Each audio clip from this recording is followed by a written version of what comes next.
No mundo dos caçadores, cada missão é uma luta pela sobrevivência. Vamos explorar os momentos de tensão e ação dessa história que mistura magia, monstros e desafios impossíveis. Jin-Woo, um caçador de nível E, está prestes a enfrentar inimigos poderosos, e a cada passo, novas alianças e decisões complicadas surgem em seu caminho. Mas o que ele não sabe é que seus erros podem ter consequências irreversíveis. Como ele lidará com a pressão de ser o líder de seu grupo? E o que ele fará ao descobrir que seus poderes são mais do que ele imaginava? Não perca a emoção dessa jornada épica. Fique até o final e descubra o que vai acontecer quando ele for forçado a fazer escolhas que mudarão tudo. Prepare-se para uma história de poder, sacrifícios e grandes revelações. Tudo começa com Jin-Woo despertando por uma ligação de sua irmã, onde ela lhe lembra a hora que é, já que hoje é a entrevista escolar. Assim que ouve isso, ele se levanta e em pouco tempo chega à escola completamente preparado. Tanto é assim que Jin-Ah lhe pergunta se realmente é seu irmão, pois não está acostumada com sua aparência tão melhorada e diferente de antes. E de forma inocente, Jin-Woo lhe responde que claramente é seu irmão, sem compreender por que ela se comporta assim.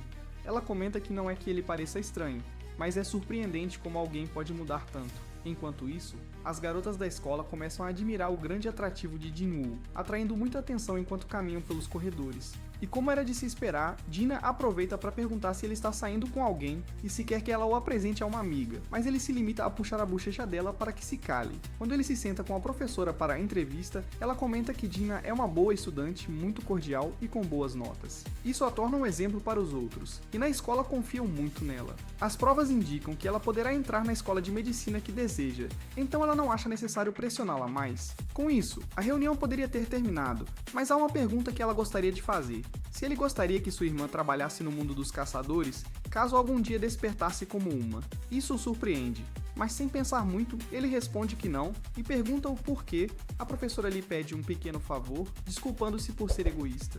Mais tarde, Jin-Woo encontra-se com Hanson. Ele mostra uma foto onde está com sua irmã, e ela intui que ele é o irmão de Jin-Ah. Ao compreender melhor suas intenções, ela lhe diz que não importa o que tenha ouvido da professora, ela não vai para a escola, muito menos deixará de ser caçadora. Diante dessa postura, Jin-Woo lhe lembra que ela é de nível E, então não poderá ter uma vida digna, e sua única opção seria sua equipe de ataque, mas ele a considera um caso especial. Hanson lhe explica que se ele veio apenas para argumentar, é melhor economizar saliva, e menciona o fato de que ele também é de nível E. Calmamente, Jin-Woo lhe diz que não veio para dizer que ela deixe de ser caçadora, e sem mais, lhe pede que o acompanhe. Por um momento, vemos a chegada de Hwang Dong-soo da Coreia do Sul, onde está a associação. No aeroporto, ele é recebido por Woo Jin-chul, e ao vê-lo, Dong menciona que não esperava uma comissão de boas-vindas da associação. Jin-chul lhe pergunta quanto tempo durará sua visita, ao que Dong responde que não será muito, pois não gosta deste país. Apesar da curiosidade, Jin-chul pergunta se ele voltou a essa terra que abandonou apenas por causa daqueles dois indivíduos. Dong lhe pede para não fingir que não sabe, pois o que deseja é que fechem os olhos para ele e deixem-no fazer o que quiser com eles em uma masmorra, começando com o nível E e depois o outro. Ele pergunta se Jin-chul vai impedi-lo, ansioso para ver ele tentar, mas Jin-chul lhe deixa claro que foi enviado apenas para fazer o seu trabalho. Agora vemos Choi conversando com Go, onde lhe informa sobre as formigas com asas que podiam voar. Apesar disso, os corpos dessas criaturas caíram no mar, e talvez não consigam cobrir grandes distâncias, pelo menos por enquanto. Com essa informação, Go opta por estudá-las, pois é muito cedo para tirar conclusões. Já mais tarde, Jin-Woo chega num portal junto com Han, onde se encontra com a Sun-mi e Hun, membros do departamento de gestão de White Tiger Gold. Os dois se alegram em vê-lo, pois não esperavam uma solicitação de sua parte. Quando veem Han, supõe que seja a garota que ele quer treinar, e Jin-Woo confirma que é isso.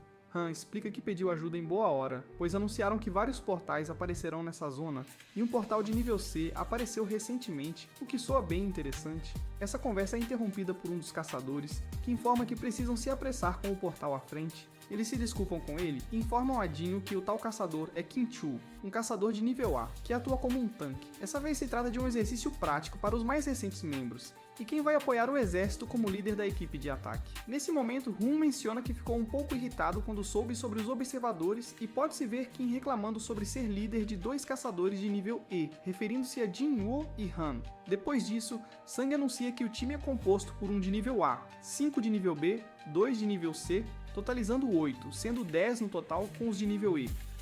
Antes de partir, Jun sugere a Jin-Woo que se limite a observar nesta missão, já que a ideia é que participem os novatos, algo que ele aceita sem problemas, pois essa era sua intenção em primeiro lugar. No momento em que todos entram no portal, ele começa a sofrer uma mudança agressiva. Jin percebe o que está acontecendo e imediatamente pega a mão de Han para tentar sair, mas o portal os convida a ficar. Ele mal consegue dizer a Sam para alertar o time de ataque principal. Quando é forçado a ficar dentro do portal, não demora muito para informar em Baek, o chefe do Grêmio White Tiger, que um portal C se tornou um portal vermelho. Isso rapidamente faz com que Baek entenda a gravidade da situação, então ele se propõe a ir imediatamente até lá. Agora vemos que o time se preocupa com o fato de o portal de entrada já não estar mais cercado por uma floresta de neve. Kim lhes diz que é um portal vermelho, e como Hang não sabe o que é, Jin explica que, ao contrário dos portais normais, ao entrar em um portal vermelho, perde-se toda a comunicação com o exterior. Só é possível sair vencendo o chefe ou encontrando uma brecha na masmorra, e não podem ser ajudados de fora. Além disso, os monstros desse lugar são mais fortes do que o nível calculado. De repente, uma flecha é disparada contra um dos caçadores, matando-o ao atingir sua cabeça. Por outro lado, outra flecha, que vai diretamente em direção a Hank, é detida quando Jin a pega no ar. Eles percebem que são elfos de gelo, e Jin, ao analisá-los, considera-os habilidosos, pois, a essa grande distância, é difícil vê-los, e parece que eles estão atacando os mais fracos. Nesse momento, King levanta a voz para informar a todos que o Portal Vermelho está isolado e seu nível é B ou superior, e devido ao seu nível, devem seguir suas orientações para que possam sair vivos dessa missão. E mesmo assim, ele não acha conveniente liderar todos, então eles vão se dividir em 2 grupos a partir de agora. Eles decidem levar os mais fortes, negando a oportunidade de ir para os inferiores de nível C. Um dia aqui equivale a 1 hora no exterior. Seja derrotando o chefe ou encontrando uma brecha na masmorra, poderiam passar meses aqui. Então é preciso aliviar as cargas deixando os de nível inferiores para trás. Uma garota de nível B, Park Hagen, pede permissão para ficar com o grupo mais fraco, e ele lhe dá permissão para isso, supondo que ela faça isso por compaixão. Ela se aproxima de Jin para perguntar se seu nível não é o que ele diz, pois viu como ele pegou a flecha minutos atrás. E embora ele evite responder, ela imagina que ele é de nível A, ou talvez superior. Após isso, Kim lhes diz que o grupo vai seguir pelo caminho à frente, enquanto ele e os outros irão para a floresta. Ao avançar um pouco, Kim aponta para os companheiros os arranhões nas árvores, que são de ursos de gelo, e por isso acredita que os de nível E irão morrer. Porém, ao pensar melhor, ele lembra que esse grupo tem um de nível B e um de nível C, então não entende por que considera Jin o líder deles. Nesse momento, alguns ursos de gelo se aproximam, mas Kim se mantém à frente para enfrentá-los sem problemas. Por outro lado, Park lhe diz que essa floresta é território dos ursos de gelo e acha perigoso seguir por ali, mas Jin explica que é justamente por isso que tomaram esse caminho. Se é território dos ursos de gelo, isso significa que só precisam se preocupar com eles ao sair, muito melhor do que lidar com os elfos de gelo inteligentes? Ela concorda, pois faz muito sentido. Jinwoo então menciona que a temperatura no bosque é muito baixa e tira de seu inventário alguns casacos para todos. Eles ficam surpresos ao ver que ele usa magia dimensional, já que os melhores caçadores que dominam essa magia normalmente podem tirar apenas 2 ou 3 coisas de uma vez. Han exige saber quem ele é, devido às coisas que é capaz de fazer, mas Jinwoo se aproxima dela e lhe diz que está ali por culpa dele e que se encarregará dela, mas apenas se evitar fazer perguntas. O mesmo vale para os outros, não querendo que ninguém lhe peça nada. Nesse momento, um grande urso de gelo aparece, e a primeira coisa que Jin faz é mudar seu título para o de assassino de lobos, o que concede 40% a mais de dano contra todos os monstros do tipo animal.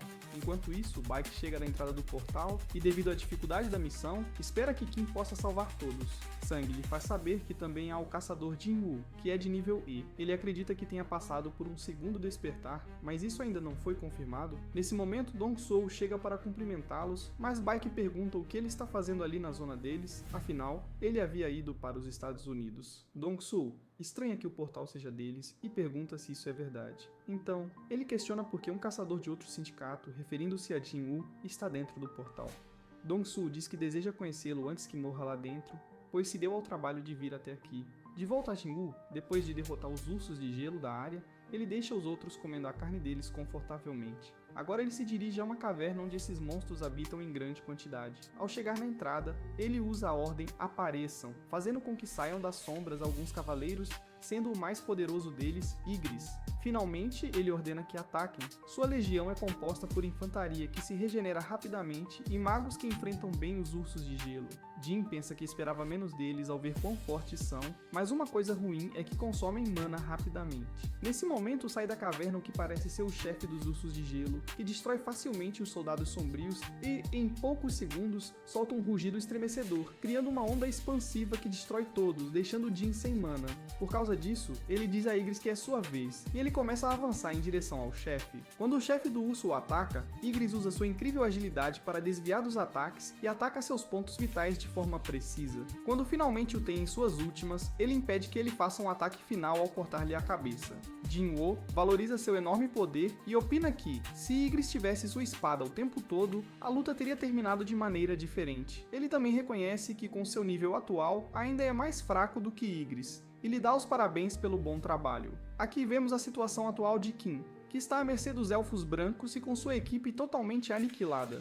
Ele não pode acreditar, pois estava prestes a fazer parte da elite do White Tiger, e embora não queira se render, perde a cabeça por causa dos elfos de gelo. Ele toma a decisão de fugir apressado, bastante aterrorizado, o que é observado pelo líder dos elfos de gelo.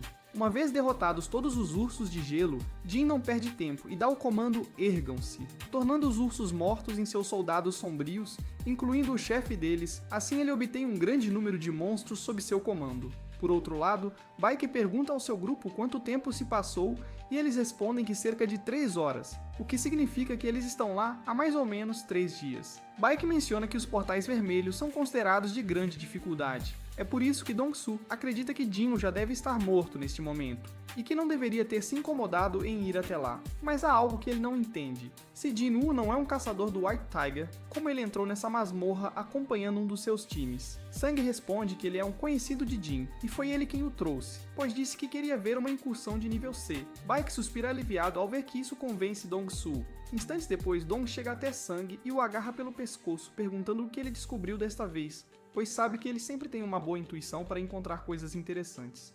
Antes de responder, Baek agarra seu braço e libera sua força bestial, avisando que é melhor ele soltá-lo. No entanto, Dong diz que não é ninguém para lhe dar ordens e que é um ninguém que se acha grande em um país pequeno. Por consequência, ambos liberam uma força descomunal, o que preocupa bastante Sang, pois sabem que uma luta entre dois caçadores de nível S pode ser desastrosa. Os dois se deixam levar pelas provocações e lançam um ataque poderoso, sem intenção de recuar. E agora voltamos com Kim, que ao entrar na floresta é afetado pelo frio, mas acredita que se conseguir algum equipamento pode sobreviver. Nesse momento, ele vê alguns ursos de gelo mortos no chão, o que lhe serve de explicação sobre por que não encontrou nenhum até agora. Ele por um momento se pergunta se foi o grupo de nível E, mas logo descarta a ideia, pois eles não são nada fortes, e se convence de que foram os elfos de gelo. Então, ele decide sair rapidamente, apavorado. O golpe trocado entre Baek e Dong é, por sorte, interrompido por Jinchul, que agradece a ambos por terem contido sua força no último momento, pois, caso contrário, ele teria perdido os braços. Então ele diz a Dong que não sabe o que ele suspeita, mas pode garantir que repetiu o exame de Jinwoo há apenas 2 meses e não tem dúvidas de que ele é de nível E. Ele também explica que o irmão de Dong perdeu a vida no trabalho lutando contra monstros, e isso foi confirmado pelo time de vigilância. Porém, Dong acredita que essas investigações estão cheias de lacunas e está certo de que é mentira. Ele diz que vai atrás do caçador Jinwoo porque assim tem uma desculpa para tirar uma vida. Nesse momento, ele recebe uma mensagem que o deixa mal-humorado e após mencionar que Jinwoo tem boa sorte e se retira. Após algum tempo, Kim finalmente chega onde estão os outros e fica pasmo ao vê-los tão confortáveis e aquecidos. Ele não entende como conseguiram sobreviver. Ele observa que estão usando casacos, mantas, uma barraca e até comida. Mas ao pensar melhor, começa a entender o que está acontecendo e se aproxima, bastante furioso, para lhes informar que todo o seu esquadrão morreu porque não tinham equipamento nem comida. Ele então pergunta quem escondeu tudo isso, quem pegou essas coisas e quem foi o responsável por levá-los diretamente para suas mortes. A seguir, ele saca sua espada, tentando forçar a verdade a sair deles, mas justo antes, Jinwoo chega, o atira contra o chão com um golpe de sua mão e o lança para longe. Após isso, ele diz em voz alta: "Podem sair", pois embora tentem se esconder, suas auras os denunciam. Segundos depois, os elfos de gelo aparecem, e no centro deles está o líder. O líder dos elfos refere-se aos humanos como vermes. Jin-Woo, enfurecido, pergunta se ele acaba de chamá-los de vermes, o que surpreende o líder dos elfos, pois não esperava que ele realmente pudesse entender. Ele pergunta se Jin-Woo realmente sabe falar o idioma dos monstros, e Jin-Woo se surpreende bastante com isso, presumindo que também seja obra do sistema, já que ele nem sabia disso. O líder, chamado Barca, acha bom que possam se comunicar, pois isso economiza tempo, e comenta que um de seus elfos quer enfrentá-lo. Em um piscar de olhos, Dino chega até ele e corta sua cabeça, e em seguida tenta atacá-lo, mas Baruka bloqueia seu ataque, o que faz Dino perceber que não será fácil vencê-lo. Baruka então pergunta o que Dino está fazendo entre os humanos quando nem mesmo é um deles, e ao perceber sua reação, entende que ele nem sabe o que é. Baruka comenta que os monstros ouvem uma voz na cabeça que lhes diz para matar os humanos, só que não a ouvem quando se trata de Jin-Woo.